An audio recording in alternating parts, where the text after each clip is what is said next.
Hey everyone, imagine this. You've just dropped serious cash on a brand new SUV, excited for family road trips or daily commutes without a worry.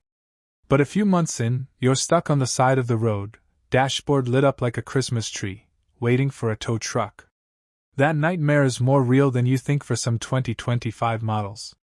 Today, we're diving into the two most unreliable SUVs you should think twice about this year, based on the latest data from Consumer Reports and J.D. Power predictions. These aren't just opinions, they're backed by owner surveys, repair stats, and expert testing. Stick around because knowing this could save you thousands in headaches down the road. Jeep Grand Cherokee. First up, the Jeep Grand Cherokee.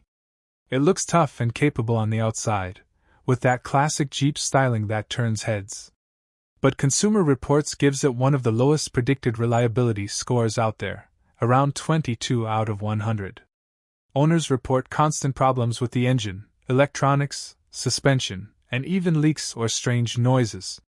The plug-in hybrid 4xe version has extra issues, including powertrain glitches and in some cases, fire risks from battery problems. It's consistently ranked near the bottom for mid-size SUVs. If you're eyeing one, ask yourself if the off-road adventure is worth frequent shop visits. If you want more no-nonsense car advice like this to avoid bad buys, hit that subscribe button now and turn on notifications. It really helps the channel grow, and you'll get the latest updates first.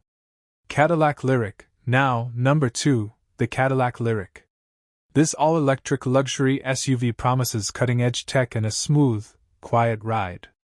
But J.D. Power rates it as one of the least reliable vehicles overall for 2025, with a score dipping to around 53 out of 100. As a newer EV, it's hit with software bugs, charging issues, battery glitches, and electronic failures that leave owners frustrated. Early feedback shows these problems popping up more than in established competitors. Going electric is exciting, but reliability matters even more when you're dealing with high-voltage systems. So, there you have it. The Jeep Grand Cherokee and Cadillac Lyriq top the list for most unreliable SUVs this year. Reliability scores can vary by trim or how you drive, so always check the latest owner reports. What do you think? Would you still consider these, or are you steering clear? Drop your thoughts in the comments below. If this helped you make a smarter choice, give the video a like and subscribe for more honest car reviews and tips. Thanks for watching, drive safe, and I'll see you in the next one.